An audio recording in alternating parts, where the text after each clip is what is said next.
They called him the Dream. Oh, the Dream Shake! Oh! But for opponents, he was a nightmare. I tell you, Olajuwon has David Robinson just bamboozled. Hakeem Olajuwon had no weaknesses in his game, and he's probably the most complete center to ever play basketball. Olajuwon is the best shot blocker in NBA history. Oh, my! Oh, have mercy! He's in the top 10 in steals. Steal by Olajuwon. Look at the crossover dribble. He found it, go! And at the time of his retirement, he ranked 7th in total points scored. But how is that possible, considering that Olajuwon didn't play basketball until he was 15? I used to play soccer when I was 2-3 years old. I've been playing soccer. I didn't know anything about basketball. This is the story of a humble African kid who shouldn't have been anything more than a really tall soccer goalie. All my fakes in basketball are from soccer. It's body movement, footwork. That was my foundation to be agile for my height. It's a story about a dream and how a Nigerian kid came to America and became the most skilled post scorer of all time. Olajuwon goes. Oh, he put Grant. Oh, he put him in the cheap seats. Hakeem Olajuwon was born in 1963 in Lagos, Nigeria, as the third of 6 children. His parents weren't poor, as they owned a cement business, and they were looking for their son to take over the family business. But young Hakeem, then known as Hakeem, had other plans. He wanted to be an athlete, and like most African kids, he was obsessed with soccer. However, because he was always the tallest player on the field, he played as a goalkeeper, where he developed quick reflexes and impeccable footwork. As a young teenager, Hakeem started playing handball, where he thrived due to his height and athleticism. But then, a stroke of luck changed his and basketball's history forever. At the age of 15, he entered a local basketball tournament, and at first, he sucked. When a coach demonstrated a dunk by standing on a chair, Hakeem also stood on a chair, repeating the move. But when the coach explained to him that he should dunk from the ground, Olajuwon couldn't do it, despite being 6'7". However, Hakeem quickly fell deeply in love with basketball, even though he kept playing handball for a full year after first discovering basketball. By the age of 17, Hakeem grew to his adult height of 6'11", and his skills improved drastically. Tall, strong, athletic, with a pterodactyl 7'5" wingspan, Olajuwon dominated the competition. Representing Nigeria's junior national team at the U18 Afrobasket tournament, Hakeem was named the tournament MVP, despite his team only winning the bronze medal.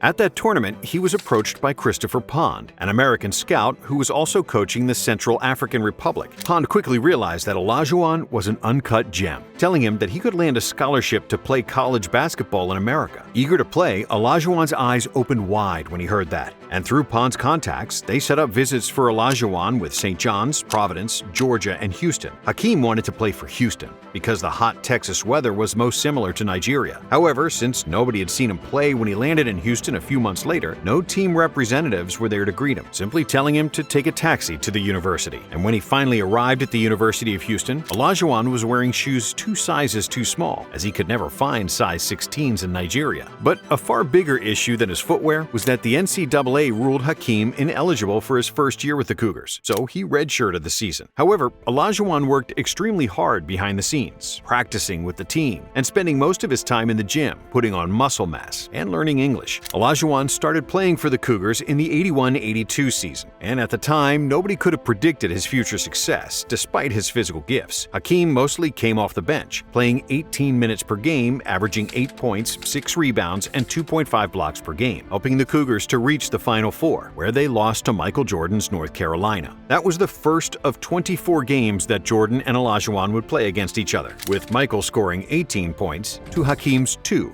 In a 68-63 win for the Tar Heels. And while Jordan would go on to win the NCAA title in the final against Georgetown, Hakeem didn't intend to be a sixth man for much longer. Aching to improve and get more playing time, Olajuwon sought advice from the coaching staff about how to get better, and they advised him to work out with Moses Malone. Malone was the reigning NBA MVP, playing for the Houston Rockets, and during each offseason, Moses played games at the nearby rec center. Olajuwon joined the workouts and went head-to-head with Malone, who dominated the young Olajuwon. He was very gentle when I first met him, but as soon as we started playing, he was not gentle at all. Moses was introducing me to American basketball by just being very physical, and I've never experienced that kind of contact in my whole life. The first time I tried to dunk on him, he slammed me to the ground. I would never have accomplished what I did if I did not play against Moses. With Moses, there were no rests, no breaks. He was working every time down the court, scoring, rebounding, or just making you feel his body. If you tried to take a breath, he went by you or over you. I usually couldn't go through Moses because he was just so strong. So I had to learn to use speed and agility to go around him. That's how I built my game. And even though he was still too skinny and Moses could overpower him, after a while Hakeem found ways to score against the MVP, which gave him a much-needed dose of confidence. Olajuwon returned from that summer a different player. He was stronger, more physical, more assertive, and better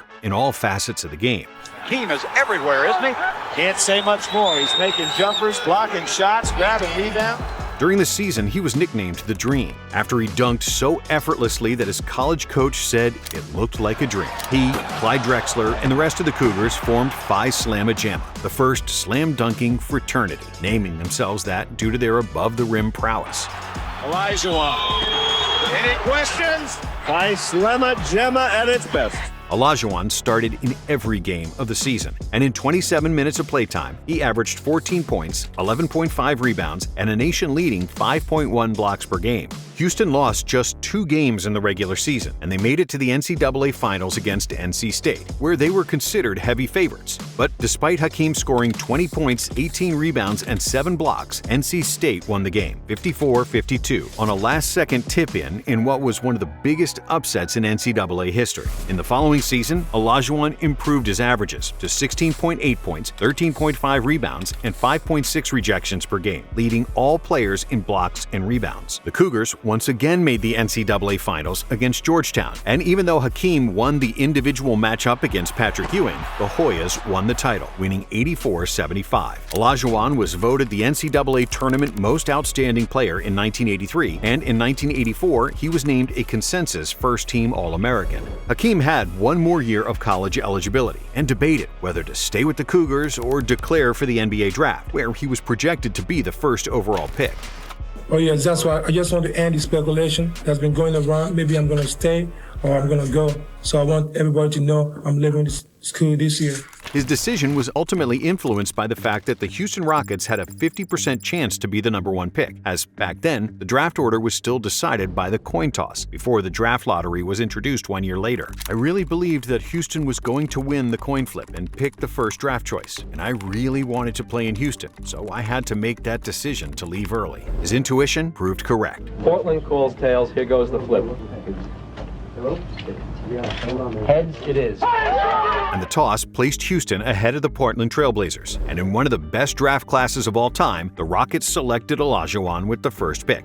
The Houston Rockets select Hakeem Olajuwon of the University of Houston. While the Blazers selected Sam Bowie ahead of Michael Jordan, who was drafted 3rd by the Bulls. In his autobiography, Living the Dream, Olajuwon mentioned an intriguing draft trade between Portland and Houston that would have sent the Blazers shooting guard Clyde Drexler and the #2 pick in exchange for Houston center Ralph Sampson, the reigning Rookie of the Year. Had the Rockets made the deal, Olajuwon stated the Rockets could have selected Michael Jordan with the #2 pick to play alongside him and Drexler, which would have transformed the Rockets into a dynasty. But even without the trade, Houston still had a great team, with the 7'4" Sampson and 6'11" Hakeem forming the original Twin Towers. The Rockets improved from 29 wins in 1984 to 48 wins with Olajuwon paired alongside Sampson, and their defensive rating went from 17th to 4th, as basically no team could finish inside due to the shot-blocking prowess of the Twin Towers. Sampson averaged 2 blocks, while Hakeem notched 2.7 rejections per game, along with 20.6 points and 11.9 rebounds. The Dream became an All-Star in his first season and was second in the Rookie of the Year voting behind Jordan, also making the All-Defensive second team.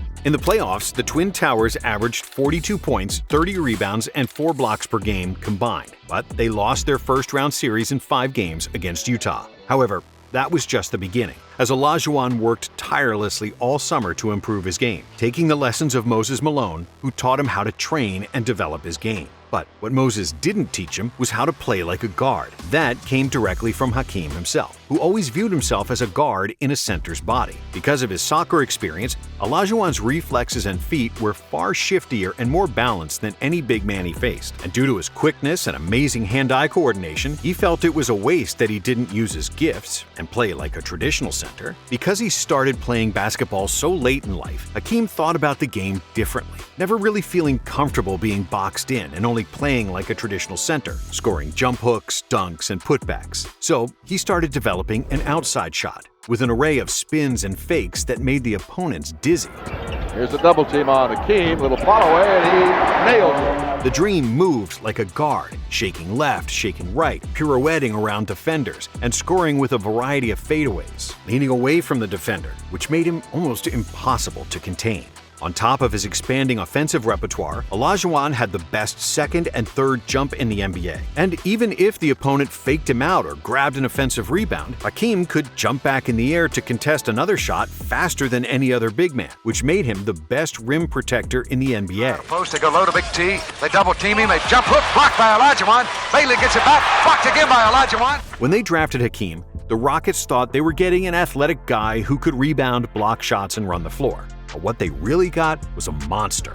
In his second season, Olajuwon improved his averages to 23.5 points, 11.5 rebounds, 2 steals, and 3.4 blocks per game, finishing 4th in voting for MVP and making the All-NBA second team. The Rockets finished second in the West, winning more than 50 games for the first time in franchise history. And behind the stellar play of Hakeem, they dominated in the playoffs. First, they swept the Kings, then they defeated the Nuggets in 6. But in the conference finals against the defending champions, the LA Lakers, nobody gave them much chance to win. The Lakers had prime Magic, James Worthy, and Kareem Abdul-Jabbar, who was getting older, but he was still in his prime, and was arguably the toughest matchup for Hakeem. And even though Kareem, Magic, and Worthy averaged 70 points combined, there was no stopping the Dream, who averaged 31 points, 11 rebounds, 2 steals, and 4 blocks, leading the Rockets to their first NBA Finals in 5 games.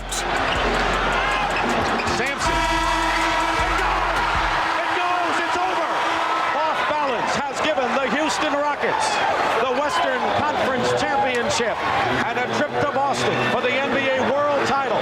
We tried everything. We put 4 bodies on him. We helped from different angles. He's just a great player, said the Lakers coach Pat Riley. However, in the finals against the Celtics, the Rockets ran out of steam. Boston played one of the best seasons in franchise history, with 67 wins in the regular season, with only 1 loss at home. And even though Olajuwon played another great series, averaging 25, 12, and 3 blocks, Sampson had an underwhelming finals, and the Celtics celebrated another title after 6 games. In the following season, the same story continued, as Olajuwon kept getting better, making All-NBA First Team and All-Defensive First Team. But Ralph Sampson's health kept getting worse. The 7'4" center averaged 15 points and 9 rebounds per game, all career lows, and he missed half the season due to a knee injury. Houston still made the playoffs as the 6th seed, and Sampson rushed his recovery to play in the postseason, a decision that he regretted forever. Even though the Rockets won their first-round series against the Blazers, they immediately lost in the second round against the Supersonics. Hakeem averaged 29 points, 11.5 rebounds, and 4.3 blocks across those 2 series. And Sampson wasn't bad by any means, with 18 points and 9 rebounds on average, but because he returned from the injury prematurely, Sampson re-injured his knee and had to miss the start of the 1988 season. And when he finally returned, it was clear Sampson wasn't the same player anymore. And after just 19 games, the Rockets traded him to Golden State for Joe Barry Carroll and Sleepy Floyd, whose careers were on the decline. But behind the great play of Hakeem, who was selected to another All-NBA and All-Defensive First Team, the Rockets won 46 games and made the playoffs, once again as the 6th seed. And in the first round against Dallas, Hakeem played out of his mind, averaging 37.5 points on 57% shooting, along with 17 rebounds, 2.3 steals, and 2.8 blocks per game. Olajuwon, sandwich. Still got the shot away. He's amazing. And yet, still wasn't enough, as Houston's supporting cast wasn't up to par, and the Rockets lost the series in 4 games. The Dallas Mavericks have won the best-of-5 series, 3 games to 1 over the Houston Rockets. Over the next 3 years, Hakeem continued to dominate. dragging the Rockets to the playoffs and collecting individual accolades, leading the league in blocks and rebounds twice. In 1990, he made history by becoming only the third player to post a quadruple-double with 18 points, 16 rebounds, 10 assists, and an astonishing 11 blocks against the Bucks. Hakeem with a rebound.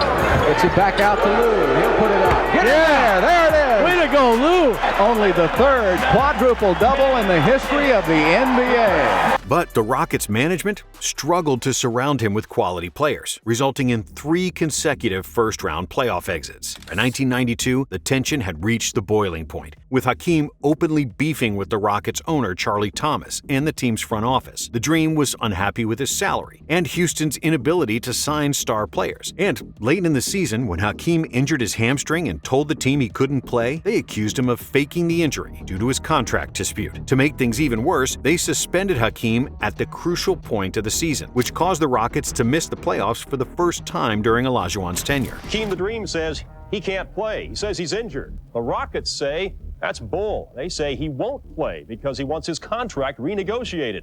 So today, the Rockets suspended Hakeem indefinitely without pay. This further infuriated Hakeem, who openly demanded to be traded, and many thought Olajuwon had played his last game for Houston at the end of the 1992 campaign.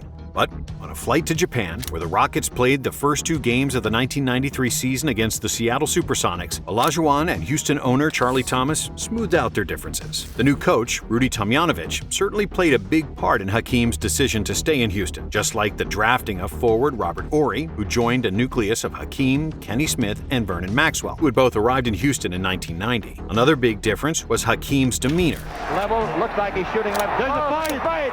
Olajuwon and Kupchak. In his early years, Olajuwon was one of the roughest and most violent players in the NBA, often engaging in on-court scuffles, arguing with the refs, and getting technicals. However, in the late 80s and early 90s, he became a devout Muslim, changing his name from Akeem to Hakeem. But other than his name, the Muslim faith completely transformed his personality and on-court behavior. There were no more fights and no more arguing, and Olajuwon became a calm guy who only cared about one thing: winning. I'm not changing the spelling of my name, I'm correcting it. I studied the Quran every day. At home, at the mosque, I would read it in airplanes, before games, and after them. I was soaking up the faith and learning new meanings each time I turned a page. I didn't dabble in the faith. I gave myself over to it. Olajuwon became famous not only for his play, but also for the fact that he abstained from food and water from dawn to sunset during the month of Ramadan, which meant that he sometimes played games without eating and drinking a drop of water, which was unheard of in the NBA. However, Hakeem swore that fasting gave him more energy, and the results proved it. In 1993, Olajuwon played the best season of his career, averaging a career-high 26.1 points per game, 13 rebounds, 1.8 steals, and a league-leading 4.2 blocks. Because of the arrival of strong outside shooters in Smith, Maxwell, and Horry, Hakeem was also more comfortable passing the ball from the post after getting doubled, which resulted in a career-high in assists, with 3.5 dimes per game. The Dream finished second in MVP voting behind Charles Barkley, and he finally won an award he probably should have won a few times earlier, the Defensive Player of the Year. The 1993 NBA Defensive Player of the Year award to our own Hakeem Olajuwon. The Rockets finished second in the West with a franchise record 55 wins, and in the first-round win over the Clippers, Olajuwon posted video game-like numbers, averaging 30 points, 15 rebounds, 5 assists, 2 steals, and 6 blocks per game. Olajuwon with the rebound, and he's home! Yes, and it counts. Like a man possessed, there was just nothing that the Clippers could do to stop him. However, in the second round, the Supersonics edged out the Rockets in a tough 7-game series, winning the deciding game 103-100 in overtime. Uh-oh, we got Olajuwon open. Olajuwon takes it. Seattle goes to Phoenix.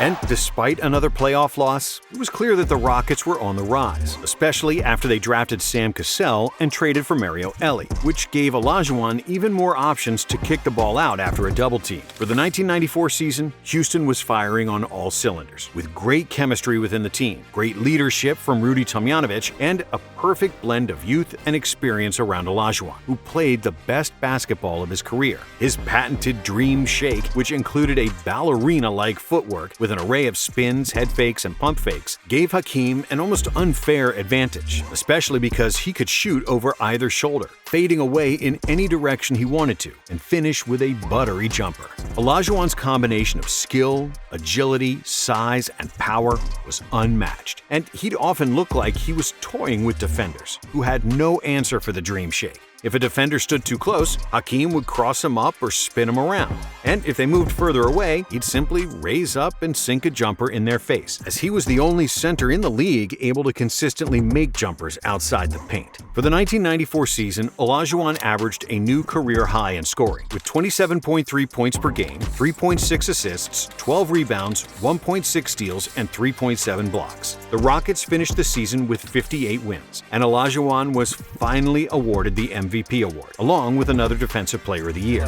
Congratulations on being the 1994 NBA Most Valuable Player.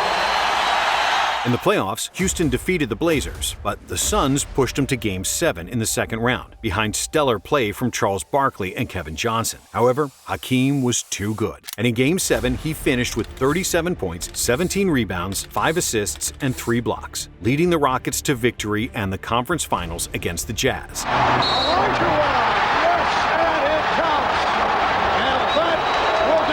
The Houston Rockets on their way to the Western Conference Finals.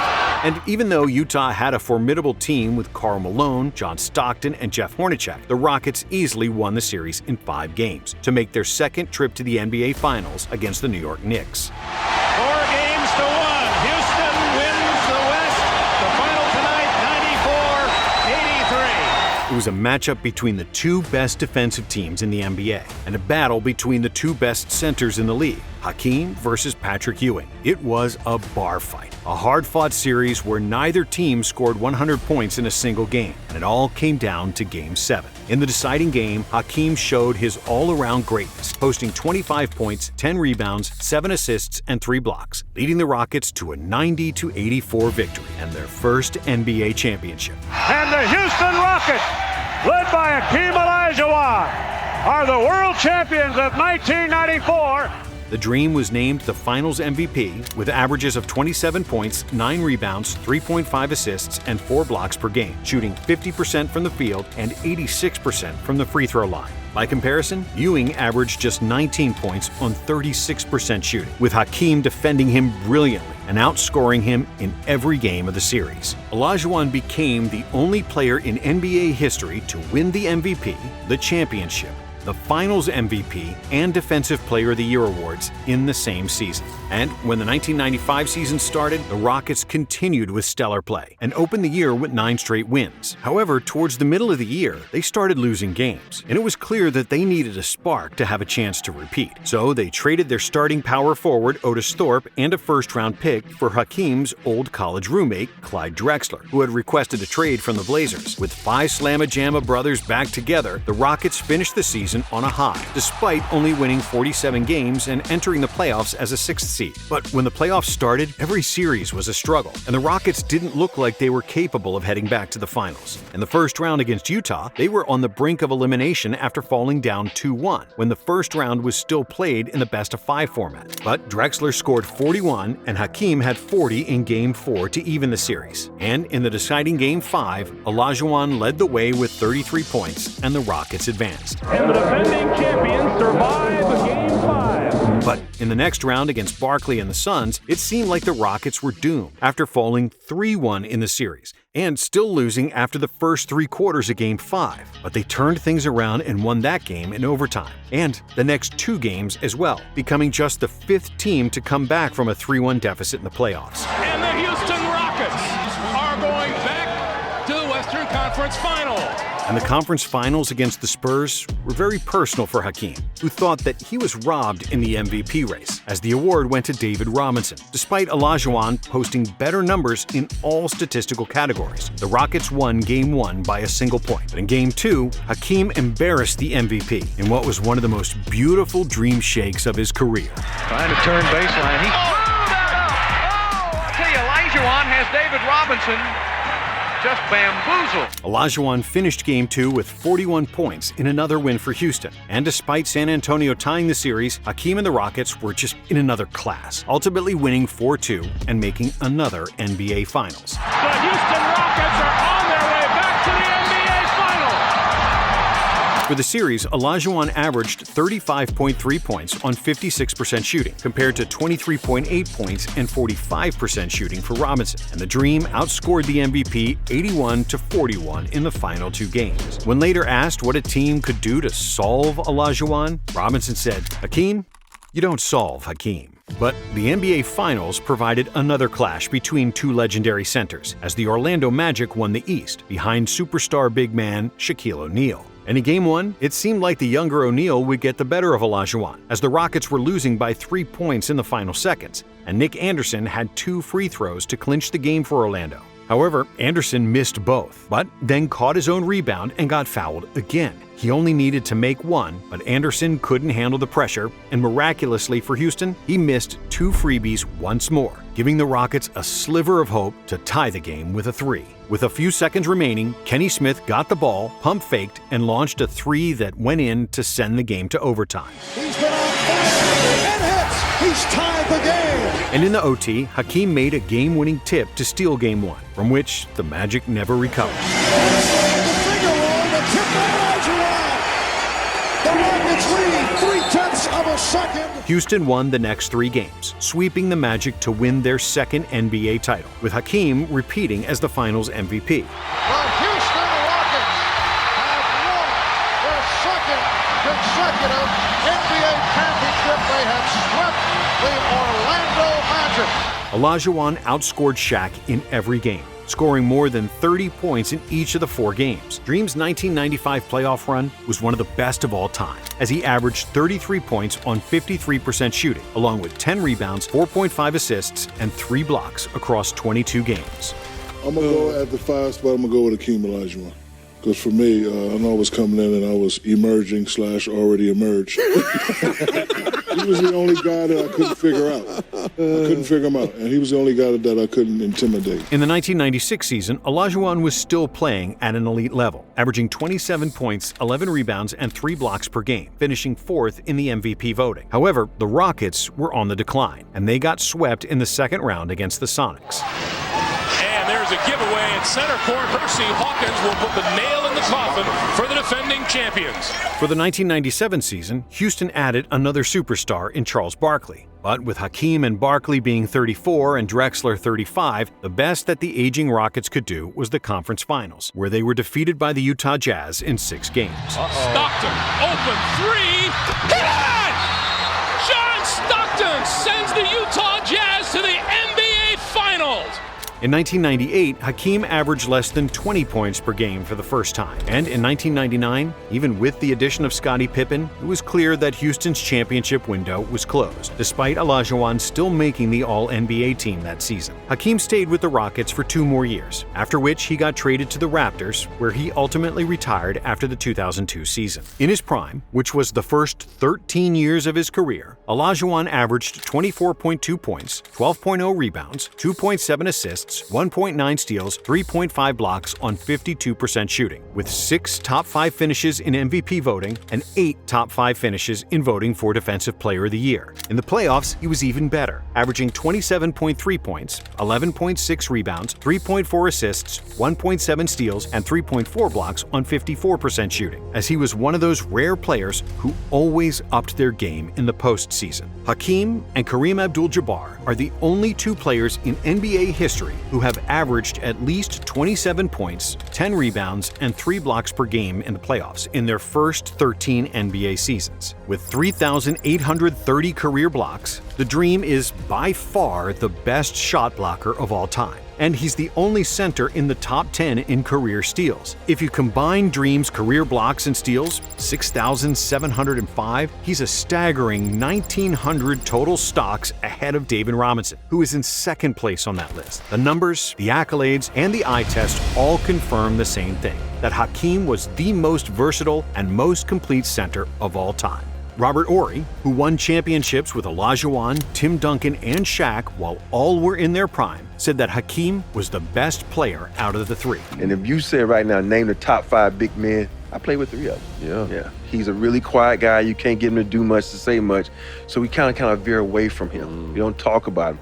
But to me, if you look at what he put together, Defensive Player of the Year, MVP in one season, all-time leading shot blocker, those things that you look at his history and what he's done for the game and how he started the game. I think what his body of work was just incredible, and he's just a good dude too, man. And even though he didn't win as many championships as Bill Russell, Kareem, or Shaq, that's more of a reflection on his teams and not on Olajuwon himself, because he played the majority of his career without another All-Star, if you exclude the first few years with Ralph Sampson and the final couple of seasons with Drexler. And out of all great centers of the past, Hakeem's game would translate the best in the modern era, the pace and space basketball. Because of his agility, quickness, and the ability to shoot from the outside, Olajuwon would dominate both ends of the court in any era. And Hakeem Olajuwon, who I believe, along with Michael Jordan, are the only 2 people I've ever been on the court with, and Kobe, that I felt like were the best player on both ends at all times. I remember looking over at the bench, and I seen Hakeem with a gas mask on. I was like, wow, I didn't realize the dream got tired, because I viewed him as superhuman. Dirk Nowitzki's 2011 run is often praised as the best basketball playoff performance ever because he didn't play alongside star players. But Hakeem did it first in 1994, and it's pretty safe to say that Houston's supporting cast that season was not as good as Dallas's in 2011. Michael Jordan had a losing record against Olajuwon. Rockets will be playing perimeter defense. Jordan for 3, blocked by Olajuwon, and Hakeem takes it to end the game. Picked Olajuwon in his all-time starting 5. Scottie Pippen for sure, Magic Johnson, James Worthy, and Hakeem Olajuwon. I got no chance of losing, none at all. And many people who played against him consider Hakeem to be the best center of all time. Hakeem to me is number 1. Thanks for watching. And if you like this video, we have another one for you right here.